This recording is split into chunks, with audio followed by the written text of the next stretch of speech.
filología latina, era luego un gran maestro de periodistas y luego fue el primer presidente del Senado Democrático Español, un formador, un chiviritas con un resultado puntual más exitoso, porque claro, él es Antonio Fontán. Y Antonio Fontán decía, un diagnóstico general sobre el mundo contemporáneo, decía: lo que necesitamos es un clasicismo abierto para regenerar esta sociedad. Y un clasicismo abierto no es volver al mundo clásico, es un clasicismo creativo.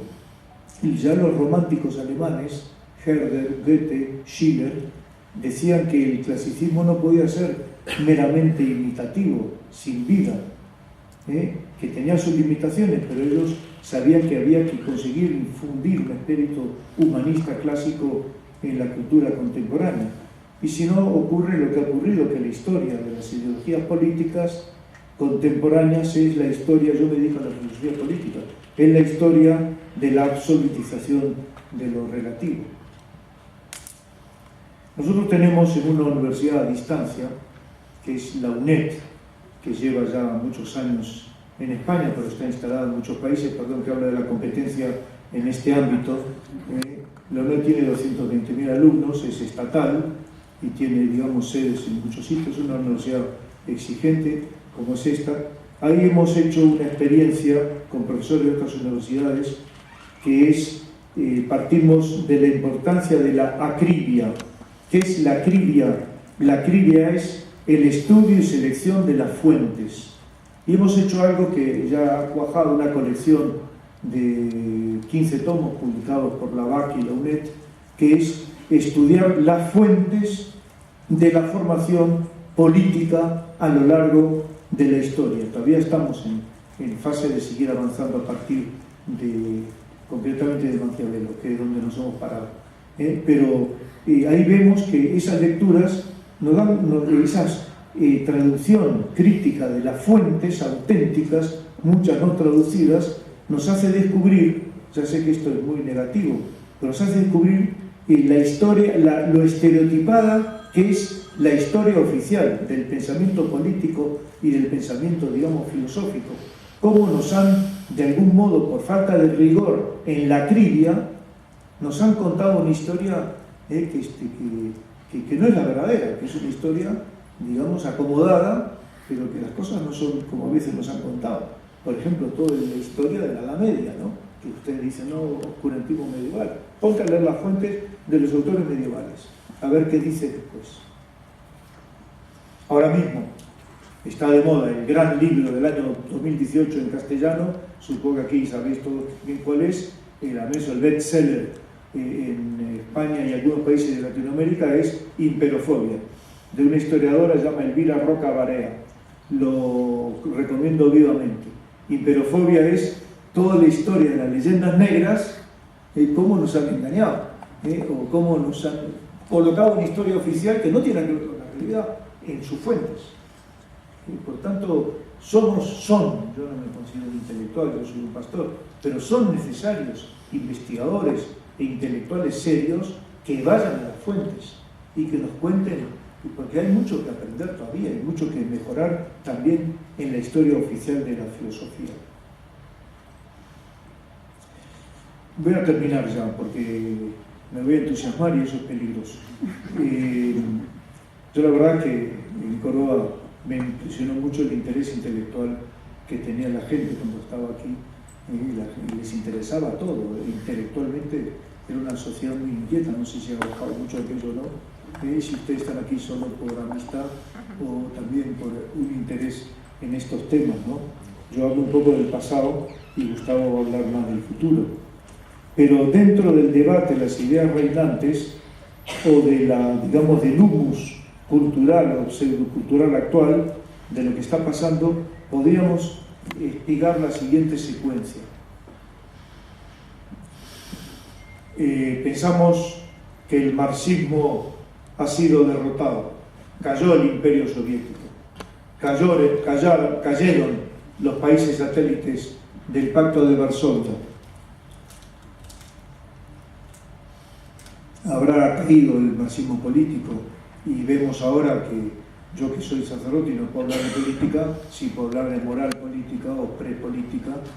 Vemos que muchas veces el comunismo en muchos sitios, yo lo he visto directamente en países excomunistas, donde ahora voy por motivo de trabajo pastoral, y he visto cómo el comunismo ha sido el camino más largo hacia el capitalismo, porque los antiguos comunistas son unos capitalistas que te asustas, además son impúdicos, como gastan, y la importancia que le dan al dinero, ¿no? A aquella gente que parecía con tanta sensibilidad social. Parece que están derrotados, pero el marxismo cultural está triunfando. Es decir, Gramsci, ya sabéis que Gramsci era un hombre, Antonio Gramsci, cuando escribe los Quaderni di Carceri, él hace ese esquema, es decir, no hay que solo pensar que el marxismo, dice él, es oponer una dialéctica obrero-patrón, pobres, ricos, trabajadores, capitalistas. Dice, no, hay que instalar esa dialéctica marxista, hay que instalarla en el seno de la sociedad. Y el seno de la sociedad más íntimo y más el último núcleo de la familia. Y por tanto, ahí hay que meter la dialéctica marxista, dice él. Y hay que meter en la oposición marido-mujer, hombre-mujer, marido-mujer, padres-hijos, hijos-padres, hermanos entre sí. Y todo eso tiene una influencia enormemente laminadora de una sociedad. Eso lo estamos viendo estos días con el tema de la filosofía del género, que conocéis todos perfectamente bien. Es una rebeldía ante lo dado por la naturaleza o los que son creyentes por el Creador. Esto enlaza muy bien con el nihilismo de Nietzsche, ¿no? Que claro, con una literatura tan bien hecha, tan atractiva, es un escritor extraordinario. Los chicos jóvenes del día leen a Nietzsche y siguen sintiéndolo enormemente cercano a su sensibilidad. Y el nihilismo efectivamente enlaza muy bien con ese marxismo cultural de división de lo más interno, lo más íntimo de la sociedad. Luego de ahí sale la filosofía del género, contra todo el impuesto desde fuera, y de ahí hay un tema que en algunos sitios es curioso. Hoy veníamos hablando de la imposición del lenguaje, ¿no? Y la importancia que tiene el lenguaje y lo filológico. Jacques Derrida, como dicen los españoles, que no les gusta hablar en otras lenguas, Jacques Derrida hablaba del deconstruccionismo, ¿no? Y ya sabéis que el deconstruccionismo en realidad es algo filológico del lenguaje. Yo que fui alumno de Coserio en Uruguay, en el colegio, porque Coserio, que es el fundador junto con Ferdinand de Saussure de la lingüística moderna, el pobre no ganaba un duro y entonces lo hicieron los jesuitas profesores, y ahora es Coserio, ¿no? Que ahora se cumple este año el centenario de su nacimiento y es de una importancia mundial muy grande en la filología. Y de verdad empieza con el deconstruccionismo, que es como la rotura de la estructura del discurso. Pero eso se va pasando, se va transfiriendo a lo sociológico, y hoy día el deconstruccionismo es atacar y demoler instituciones.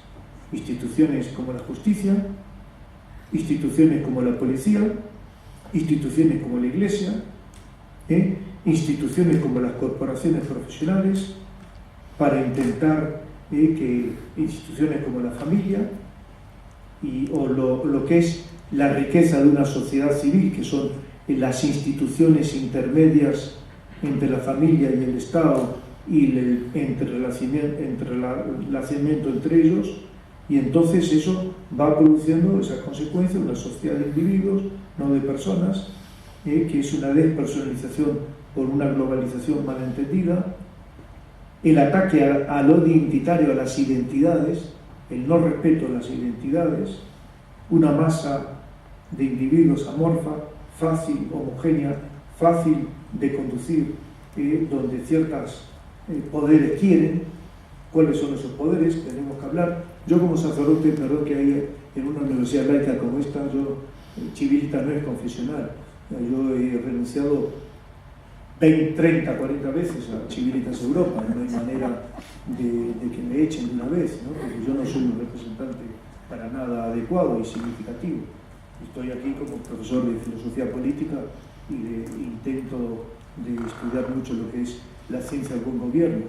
Pero he notado pastoralmente lo que es un tema peligroso, que es la desaparición de la figura del padre. Perdón que hable de temas tintes negativos, pero es verdad, la desaparición de la figura del padre. Un hijo necesita un padre y una madre, y un hijo necesita ser educado por su padre y por su madre, tiene que tener un modelo de identificación adecuado en sus padres. Y sin embargo hoy día ha desaparecido, buscando algo muy bueno, ha desaparecido en gran medida la figura del padre. Y te dicen además lo que tienes que pensar, que es otro tema que estamos trabajando en Chiletas Europa con el profesor Rafael Alvira, que es cómo mejorar, digamos, el sistema democrático representativo republicano, cómo mejorar las bases antropológicas sobre las que descansa el sistema democrático. ¿Cómo reciclar Occidente? Acabo.